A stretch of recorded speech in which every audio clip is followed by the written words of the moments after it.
हम लोग स्टडी कर रहे थे कि हमारे पास सपोज किया था हमने एक चलिए स्लाइड शो से डिस्कस करते हैं, स्टार्ट करते हैं। हमने स्टडी किया था कि हमारे पास एक कंटेनर है, उसमें लिक्विड है और ये रेस्ट में है पहले, और इसमें हमारे पास ये सरफेस पे प्रेशर है। और जब हम इसमें दो होल्स करते हैं तो दोनों होल से 0.1 0.2 पे जो प्रेशर है वो डिफरेंस पैदा होता है, यानी प्रेशर डिफरेंस के साथ बेसिकली जो मॉलिक्यूल्स हैं वो नीचे कंटेनर में आते हैं। यानी जो पॉइंट टू पे प्रेशर है लिक्विड का, वो प्रेशर 0.1 से ज़्यादा है। तो ये डिफरेंस क्यों हर किस पे डिपेंड करता है, इसको हम डिस्कस कर रहे थे। ये सारी सपोजिशन हमने कर ली थी और हमने कहा था कि बेसिकली इस पे फोर्सेस अप्लाई हो रही हैं, और वो फोर्सेस हमने कहा कि टोटल फोर्स जो पॉइंट P1 पे अप्लाई हो रही है ये दो फोर्सेस का सम है। और इनको हमने कहा कि ये फोर्स जो होती है हम जानते हैं वो प्रेशर और एरिया का प्रोडक्ट है। सिमिलरली यहाँ पे जो फोर्स सरफेस अप्लाई हो रही है वो प्रेशर और एरिया का प्रोडक्ट है। और यहाँ जो फोर्स है जो फ्लो की वजह से है तो second law of Newton apply किया जाता है, जिसकी वजह से हम लोग उसको लिखते हैं MA। और इसी में देखें P1A लेफ्ट साइड पे जो हमारे पास फोर्स थी उसकी वैल्यू है प्रेशर सरफेस पे जो प्रेशर PS है इनटू एरिया, और उसके बाद हमारे पास वॉल्यूम, ये वॉल्यूम और डेंसिटी ये मास की जगह पुट किया हमने, और साथ एक्सेलेरेशन ऐसे आ गया। वॉल्यूम जो है वो हाइट एरिया के बराबर होता है, density acceleration as it is. अब इनकी वैल्यूज पुट करते जाएं। देखें हाइट को हमने H1 से डिनोट किया था, एरिया को A से डिनोट किया था, डेंसिटी को रो से डिनोट किया जाता है, एक्सेलेरेशन को ग्रेविटेशनल एक्सेलेरेशन है G से डिनोट करेंगे। तो ये प्रेशर जो फोर्स अप्लाइड हो रही है 0.1 पे, उसकी वैल्यू आ जाएगी हमारे पास। इसमें देखें A कॉमन आ रहा है, इसमें से A कॉमन लें यहाँ तो लेफ्ट साइड राइट साइड पे A कैंसिल हो जाएगा, तो प्रेशर एट पॉइंट A हमें मिल जाएगा। सिमिलरली अगर हम प्रेशर पॉइंट 2 पे फाइंड करना चाहते हैं तो उसको फाइंड करने के लिए हम लोग देखें कोई फर्क नहीं आएगा, सरफेस प्रेशर सेम है क्योंकि कंटेनर जो है ऊपर सरफेस एरिया सेम है। और इसके साथ साथ अगर हम देखें तो हाइट हमने डिनोट किया हुआ था, हमने H2 हाइट ली हुई थी पॉइंट P2 की, और उसकी डेंसिटी जब वाटर है क्योंकि इसकी सेम डेंसिटी है और ग्रेविटेशनल एक्सेलरेशन भी सेम है, उसमें कोई वेरिएशन नहीं है। तो इसलिए हम लोग ये कह सकते हैं जो प्रेशर P1 और P2 की वैल्यू इन P1 से P2 की वैल्यू फाइंड कर सकते हैं। अब हमें डिफरेंस फाइंड करना है, तो P2 की वैल्यू अगर हम ज़्यादा समझते हैं पहले तो P2 में से P1 को माइनस करेंगे तो हमारे पास डेल्टा P आ जाएगा। इसका मतलब सेकेंड इक्वेशन को फर्स्ट में से सब्ट्रैक्ट करें तो हमारे पास ये रिजल्ट आ जाएगा। इस रिजल्ट में हमारे पास देखें अगर इसको हम ये माइनस को ख़त्म करके ब्रैकेट सेम कर दें और G को कॉमन ले लें तो हमारे पास कुछ वैल्यूज़ आती हैं। देखें PS का प्रेशर प्लस में माइनस में कैंसिल हो जाता है, उस पर रह जाते हैं हमारे पास रो, और डेंसिटी भी कॉमन आ जाती है। डेंसिटी कॉमन लेने के बाद हमारे पास रहता है H2 माइनस H1, और H2 माइनस H1 देखा जाए तो बेसिकली ये डेल्टा H के बराबर आता है। तो यहाँ से हमें एक रिजल्ट मिलता है जो चेंज इन प्रेशर है वो डिपेंड करता है चेंज इन हाइट पे।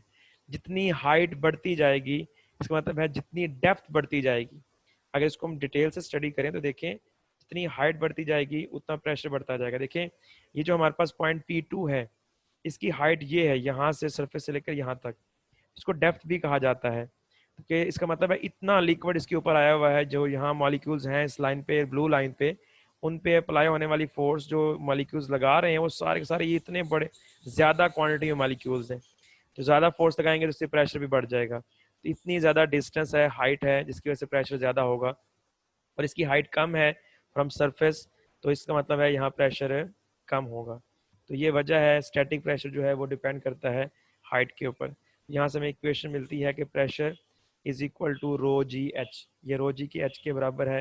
This is only use for the fluid, और ये जो फ्लोइंग फ्लूइड है, जब फ्लो करना शुरू करता है फ्लूइड तो उस वक्त जो उसका प्रेशर होता है इनिशियली, तो ये प्रेशर वो होता है।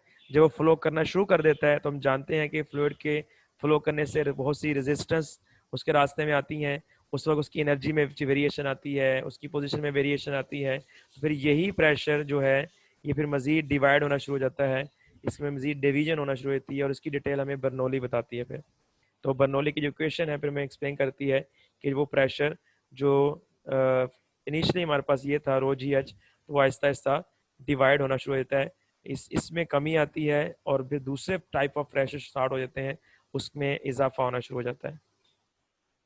तो इसमें हमारे पास ये था हमारे पास फ्लूइड स्टैटिक के बारे में। और अगर हम फ्लूइड डायनामिक्स पे जाएं, तो अगर हम फ्लूइड्स को मोशन में स्टडी करेंगे, जब फ्लूइड फ्लो कर रहा है, जैसे एयर फ्लो करती है, जैसे वाटर फ्लो करता है, तो मोशन में हो दोनों चीज़ें, तो उस वक्त उसकी प्रॉपर्टीज़ क्या हैं, और उससे लिंक करती हुई बहुत सी सब्सटेंस जो टर्म्स हैं वो कौन कौन सी हैं, उसको हम स्टडी करेंगे। तो जैसे हमारे पास, क्योंकि हम इसको स्टडी इसलिए भी करते हैं, जब फ्लूइड फ्लो करता है तो उसके रास्ते में बहुत सी रुकावटें भी आती हैं, और वो भी किसी दूसरी बॉडी पे फोर्स लगाता है। तो जब हम, इसका मतलब है कि जब हम पाइप्स में से फ्लूइड गुजार रहे हों, या किसी कंटेनर में फ्लूइड्स हो, तो उसमें उसका बिहेवियर क्या होगा, उन फ्लूइड्स की मोशन की डिटेल स्टडी करनी है, तो उसके लिए बहुत सी टर्म्स को भी स्टडी करना पड़ता है। तो खैर, ये हमारे पास कुछ एग्जांपल एक ली हुई है रेनॉल्ड नंबर की। तो जब भी हम फ्लूइड को स्टडी करते हैं, तो फ्लूइड मोशन में हमारे पास दो टाइप्स आती हैं फ्लूइड की।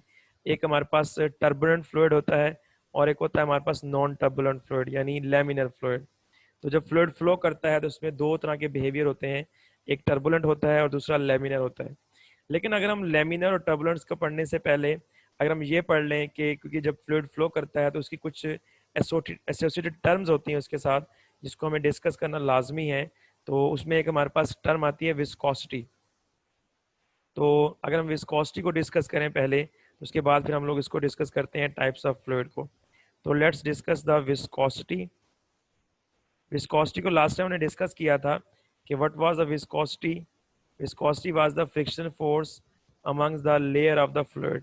तो हम फ्लूइड के हम एक फ्लूइड दूसरे फ्लूइड पे जो फोर्स लगाता है, तो वो फ्रिक्शनल फोर्स जो एक फ्लूइड दूसरे फ्लूइड पे लगा रहा होता है, तो उस फ्रिक्शनल फोर्स को हम कहते हैं viscosity.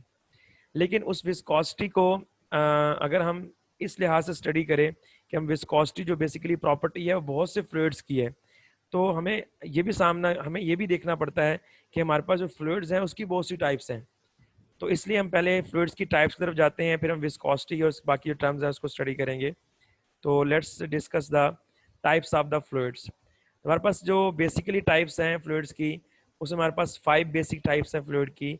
One is ideal fluid, ऐसा फ्लूइड जो आइडियल हो। और उसके बाद दूसरा है हमारे पास है रियल फ्लूइड, ऐसा फ्लूइड जो नॉन आइडियल हो। एक होता है सूडो प्लास्टिक फ्लूइड, और एक होता है न्यूटोनियन फ्लूइड, और next one is a non Newtonian fluids.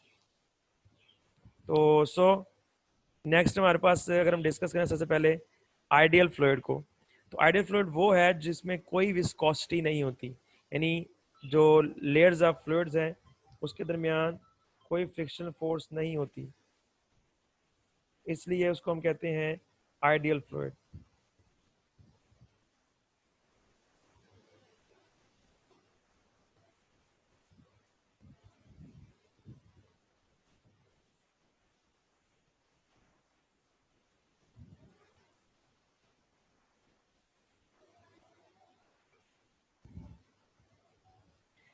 तो नेक्स्ट वन, जैसे फर्ज करें हमारे पास कोई भी प्रैक्टिकली आइडियल फ्लूइड नहीं होता, क्योंकि कोई भी ऐसा फ्लूइड नहीं इसके लेयर्स के दरमियान कोई फ्रिक्शनल इफेक्ट ना हो, तो इसलिए हमारे पास जो आइडियल फ्लूइड एग्जिस्ट नहीं करता। लेकिन हम किसी फ्लूइड को आइडियलाइज कर सकते हैं और उसको आइडियल की तरफ ले जाया जा सकता है, अगर हम फोकस कर लें फ्लूइड की विस्कोसिटी की तरफ, उसकी विस्कोसिटी को कम करने की कोशिश करें, तो फिर हम लोग आइडियल फ्लूइड को अप्रोच कर सकते हैं। हासिल तो नहीं कर सकते, लेकिन अप्रोच कर सकते हैं। तो जो हमारे पास फ्लूइड में विस्कोसिटी नहीं होती, उसकी एग्जांपल कुछ आपके सामने दी हुई है, देखें। तमाम की तमाम लेयर्स जो हैं एक ही वक्त में एक ही पोजीशन पे और फॉरवर्ड मूव कर रही हैं।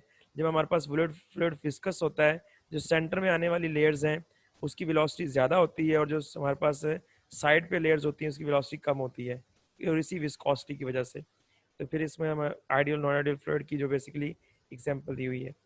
रियल फ्लूइड वो होता है जो नॉन आइडियल होता है, और जो कंप्रेस भी हो सकता हो, जो इसकी विस्कोसिटी भी हो, और जिसकी डेंसिटी भी नॉन कांस्टेंट हो, तो इसमें फिर हम कहते हैं वो रियल फ्लूइड है।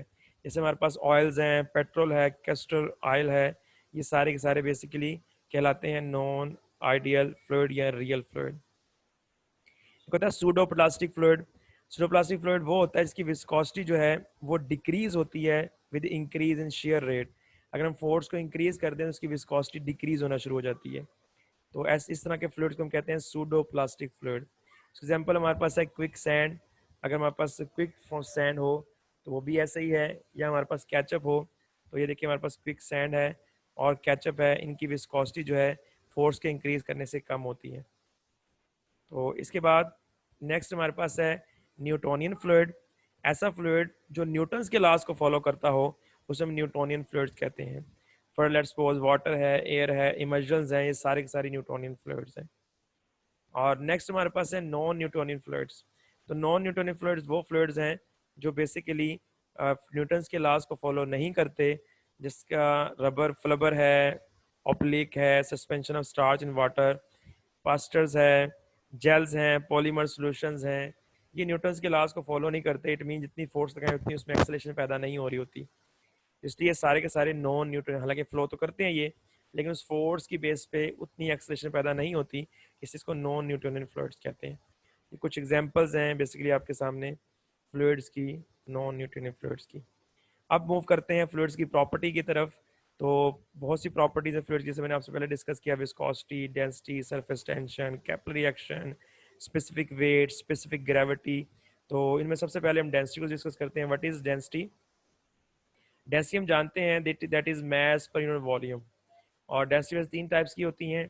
One is the linear density, second is the surface density and third is the volume density.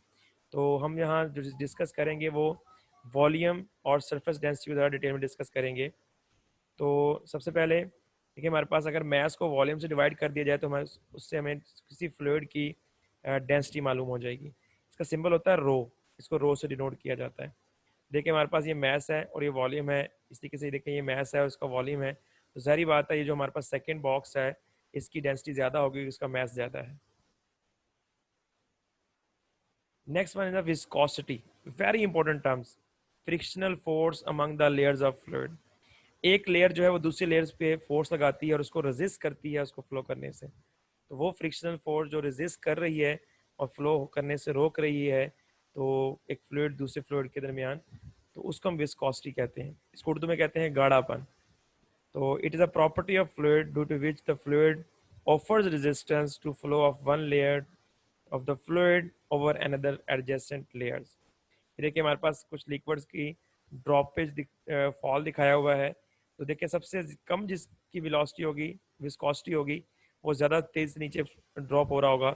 और जैसे देखें एग्जांपल ली हुई है, देखें ये एक लिक्विड है, ये एक लिक्विड है, ये एक लिक्विड है, ये एक लिक्विड है।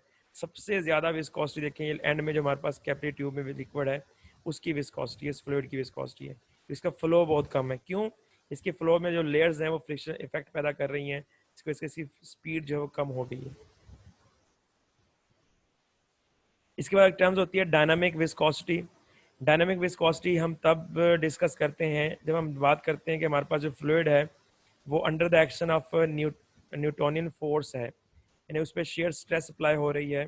तो स्ट्रेस अप्लाई होने के बाद वो जो फोर्स मैंने आपसे लास्ट टाइम डिस्कस की थी, this is a force which is applied among the layers of the fluid. तो उस फोर्स को हम टेंजेंशियल फोर्स कहते हैं, and that is directly proportional to the product of area on which the force is applied and the velocity of the layers and to the distance between the layers y। और जब हम proportional ख़त्म करते हैं तो हमारे पास कोई constant लगाना पड़ता है और हम यहाँ यूज़ करते हैं proportionality constant, that is viscosity. उसको म्यू से डिनोट भी किया जाता है और ईटा से डिनोट भी किया जाता है। यहाँ जो हमारे पास अगर ईटा फाइंड करेंगे तो दिस टाइप ऑफ म्यू और eta is known as dynamic viscosity. इसको डायनामिक विस्कोसिटी कहेंगे। एक होती है काइनेमेटिक विस्कोसिटी, उसमें हम हमारे पास एक्शन ऑफ फोर्स को डिस्कस नहीं करते। तो अगर हम डायनामिक विस्कोसिटी को डेंसिटी से डिवाइड कर दें तो जो एक्शन ऑफ फोर्स है वो रिमूव हो जाएगा, तो हमारे पास जो न्यू विस्कोसिटी आएगी उसे हम कहेंगे काइनेमेटिक विस्कोसिटी। नेक्स्ट टर्म्स है वो है सरफेस टेंशन। तो बेसिकली किसी भी लिक्विड में कोई लिक्विड के मॉलिक्यूल्स आपस में फोर्स ऑफ अट्रैक्शन रखते हैं, तो हर मॉलिक्यूल दूसरे मॉलिक्यूल फोर्स लगाता है। देखिए अगर हमारे पास ये लिक्विड है, इसके ये मॉलिक्यूल्स रिप्रेजेंट किए हुए हैं। देखिए सेंटर में हमारे पास ये मॉलिक्यूल, इस पर अप्लाई, ये वाला मॉलिक्यूल फोर्स लगा रहा है, ये भी लगा रहा है, ये भी लगा रहा है, ये वाला मॉलिक्यूल फोर्स लगा रहा है, ये भी लगा रहा है और ये भी लगा रहा है। और ये मॉलिक्यूल भी इन तमाम जो सराउंडिंग मॉलिक्यूल हैं इन पे फोर्स लगा रहा है। ये इक्वल इन मैग्नीट्यूड है और अपोजिट डायरेक्शन, इसकी वजह से मॉलिक्यूल अपनी पोजीशन तब्दील नहीं करते। लेकिन अगर हम सरफेस की बात करें तो सरफेस में जो मॉलिक्यूल्स हैं इस पे हमारे पास जो इसके नीचे मॉलिक्यूल्स हैं वो फोर्स लगाएंगे, लेकिन उसके ऊपर कोई मॉलिक्यूल नहीं है फ्लूइड का जो कि इनके ऊपर फोर्स लगाएगा सिवाय एटमॉस्फेरिक प्रेशर के। तो हम देखते हैं कि इसके नीचे जो मॉलिक्यूल्स हैं वो इनको अपनी तरफ अट्रैक्ट करते हैं। अगर हम right word left word force देखें तो वो देखें बैलेंस हो रही है फोर्स, लेकिन लिक्विड जो नीचे फोर्स लगा रहे हैं मॉलिक्यूल, इसके इस मॉलिक्यूल के नीचे जो फोर्स मॉलिक्यूलों को फोर्स लगाएंगे वो उसके मुकाबले में अपवर्ड कोई फोर्स नहीं है, इसलिए मॉलिक्यूल अपनी जगह से थोड़ा सा डाउनवर्ड मूव कर जाएंगे। तो हमें क्या फील होगा कि हमें ये जो लिक्विड की सरफेस है वो स्ट्रेट नहीं मिलेगी, हमें इसमें कर्व मिलेगा जिसे मेनिस्कस कहते हैं। ये कर्व अपवर्ड डायरेक्शन में भी हो सकता है और ये डाउनवर्ड डायरेक्शन में भी हो सकता है। तो ये जो डाउनवर्ड डायरेक्शन में दिखाया हुआ है आप देखें आपको कर्व, ये टेंशन पैदा करेगा इस सरफेस की, लिक्विड की सरफेस में। This type of tension is known as surface tension, force applied on the surface per unit length of the surface. So force per unit length of the surface is called surface tension. ये बहुत important है और इसकी base पे हमारे पास जो viscosity है और इसकी बेस पे हमारे पास जो फ्लो है वो लिक्विड का डिस्टर्ब होता है और ये बहुत ही ज़्यादा इम्पोर्टेंस रखती है। और अगर हम देखें हमारे पास ये अगर हम टी जो है वो सरफेस टेंशन के रिप्रेजेंट किया हुआ है, अपवर्ड फोर्स है और टेंशन पैदा होती है, और rho is the density of the liquid है। तो अगर हमने यहाँ से फोर्स निकालनी है upward force, that would be equal T 2πr, और यहाँ से टी निकालें तो देखिए हमारे पास फोर्स पर यूनिट लेंथ। अब जो लेंथ हम लेते हैं यहाँ ये सफेरिकल सर्कुलर लेंथ दी हुई है, इसलिए सर्कमफेरेंस ऑफ सर्कल लिया हुआ है, इसलिए वो लेंथ 2πr के बराबर होगी। तो F divided by 2πr is equal to T, that is surface tension. इसके बाद है कैपिलरी रिएक्शन। इस सरफेस टेंशन की वजह से कैपिलरी रिएक्शन होता है। कैपिलरी ट्यूब्स के अंदर हम जानते हैं कि हम लिक्विड्स को लेके फिल करें, अगर हमारे पास एक वाटर है और एक मरकरी है तो आप देखेंगे दोनों में जो उसकी मेनिस्कस बनेगा, जो उसकी कर्व सरफेस बनेगी, वो एक में हमारे पास डाउनवर्ड होगी और दूसरे में हमारे पास अपवर्ड होगी, जस्ट लाइक दिस।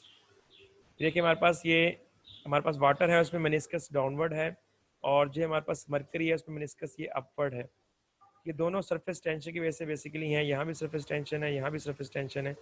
लेकिन ये मॉलिक्यूल जो हमें शेप बन रही है मेनिस्कस, इसके पीछे दो फोर्सेस का इफेक्ट है, एक होती है कोहेसिव फोर्स, एक होती है एडहेसिव फोर्स। तो अगर इसमें देखा जाए मॉलिक्यूल्स में वाटर के, तो हमारे पास जो कोहेसिव फोर्स है वो कम है और एडहेसिव फोर्स ज़्यादा है, जिसकी वजह से मॉलिक्यूल जो सरफेस के साथ है वो देखें अपवर्ड मूव कर रहे हैं यहाँ से भी और यहाँ पे से भी, जिसकी वजह से हमें एक कर्व मालूम होता है। और इसी तरीके से अगर हम मरकरी में जाएं तो वो वहाँ कोहेसिव फोर्स ज़्यादा होती है, एडहेसिव फोर्स कम होती हैं। तो मरकरी जो है वो सरफेस को वेट नहीं करता, इसलिए मरकरी के जो मॉलिक्यूल की सरफेस फोर्स ऑफ अट्रैक्शन वो कम है और कोहेसिव ज़्यादा है, इसलिए ये कर्व शेप बन रही है अपवर्ड डायरेक्शन में। तो अब देखिए होता क्या है, जब हम किसी कैपिलरी ट्यूब को डिप करते हैं लाइक वाटर में और मरकरी में, तो वाटर जो है या मरकरी लिक्विड जो है फ्लो करता है, राइज करता है अपवर्ड। ये जो राइजिंग ऑफ द लिक्विड है from this capillary tube is known as capillary action. इसे कैपिलरी एक्शन कहते हैं। ऐसा होता क्यों है कि हमारे पास देखें इस सर्फ, अगर कैपिलरी के आउटसाइड पे देखें यहाँ एटमॉस्फेरिक प्रेशर है, इसी कैपिलरी के अंदर भी यहाँ हमारे पास एटमॉस्फेरिक प्रेशर होता है। और अगर ये एटमॉस्फेरिक प्रेशर कैपिलरी ट्यूब के अंदर है और ये हमारे पास बाहर जो इस लिक्विड के सरफेस पे है, तो देखा जाए तो हमारे पास लिक्विड सरफेस पे अप्लाई होने वाला जो एटमॉस्फेरिक प्रेशर है वो ज़्यादा है और ये जो ट्यूब के अंदर प्रेशर वो कम है। तो ज़्यादा वाला प्रेशर दबाएगा यहाँ से लिक्विड को, तो यहाँ से फिर रास्ता मिलेगा लिक्विड को और इस कैपिलरी ट्यूब के अंदर आ जाएगा लिक्विड। फिर ये तब तक ऊपर जाएगा जब तक ये वाला प्रेशर बाहर वाला ज़्यादा है और अंदर वाला कम है। जब दोनों बराबर हो जाएंगे तो फिर ये आहिस्ता आहिस्ता जो है लिक्विड जिस जिस मखसूस हाइट पे जाएगा उससे आगे नहीं जाएगा। तो this type of action is known as capillary action. इसके बाद स्पेसिफिक वेट है। हम लोग जब किसी बॉडी का वेट मेयर करते हैं तो हम कहते हैं किसी बॉडी पे अप्लाई होने वाली जो फोर्स है ग्रेविटेशनल फोर्स, अगर उसको अपने सेंटर की तरफ, ज़मीन अपने सेंटर की तरफ खींचे तो उसको वेट कहते हैं। तो सिमिलरली हमें स्पेसिफिक वेट का सहारा भी लेना पड़ता है। अगर हम वेट को उस ऑब्जेक्ट के वॉल्यूम से डिवाइड कर दें तो फिर हमारे पास स्पेसिफिक वेट आ जाता है। तो क्योंकि वेट जो है वो वॉल्यूम के लिहाज से वेरी करता है, इससे हमें स्पेसिफिक वेट की तरफ मूव करना पड़ता है। जैसे देखें specific weight varies from place to place due to change of the acceleration due to gravity. फिर ये वेट वेरी करता है, इसलिए हमारे पास वेट पर यूनिट वॉल्यूम हमने इसकी वैल्यू लेनी होती है। इसके बाद स्पेसिफिक ग्रेविटी, ये टर्म भी एसोसिएटेड है फ्लूइड फ्लो के साथ। इसमें हमारे पास अगर हम किसी भी फ्लूइड की स्पेसिफिक वेट को किसी स्टैंडर्ड फ्लूइड के स्पेसिफिक वेट से डिवाइड कर दें तो हमें स्पेसिफिक ग्रेविटी मिल जाती है। और जो अक्सर हम स्टैंडर्ड फ्लूइड इस्तेमाल करते हैं वो वाटर है और उसकी डेंसिटी 1000 ली जाती है। इसको ऐसे भी डिफाइन किया जाता है, it is a ratio between density of the any substance to the density of the fluid like water. तो दोनों को डिवाइड कर दें तो हमारे पास स्पेसिफिक ग्रेविटी आ जाती है। इस स्पेसिफिक ग्रेविटी से, क्योंकि बेसिकली वेट ऑफ जो फ्लूइड है और जो वेट ऑफ पहले फ्लूइड वाटर के हिसाब से, स्टैंडर्ड फ्लूइड के हिसाब से जो वेट ऑफ फ्लूइड लिया जाता है, तो हमें इसमें डिफरेंस फील होता है, इसलिए हम इसकी रेशो लेते हैं और स्पेसिफिक ग्रेविटी लेते हैं कि ग्रेविटी का इफेक्ट कितना है फ्लूइड के ऊपर। जैसे लास्ट टाइम हमने डिस्कस किया था इस लास्ट टॉपिक में कि हमने स्टैटिक फ्लूइड लिया था, तो जो डाउनवर्ड पॉइंट था, लोअर पॉइंट था, उसमें प्रेशर ज़्यादा था अपर पॉइंट से। वो इसलिए ज़्यादा था कि लोअर पॉइंट पे जो प्रेशर है, इसके ऊपर जो मॉलिक्यूल्स हैं उनका स्पेस, उनका वेट सारा का सारा लोअर पॉइंट्स पे के मॉलिक्यूल्स पे आ रहा है, तो वो उनकी स्पेसिफिक ग्रेविटी बेसिकली या स्पेसिफिक वेट जो हुआ वो ज़्यादा था। तो खैर इसी वजह से जो है उसके ऊपर आने वाले मॉलिक्यूल उन्होंने प्रेस किया और वो उनका प्रेशर बढ़ गया। आज का ये टॉपिक यहाँ फ्लूइड्स के जो टाइप्स के ऊपर ख़त्म होता है। That's all.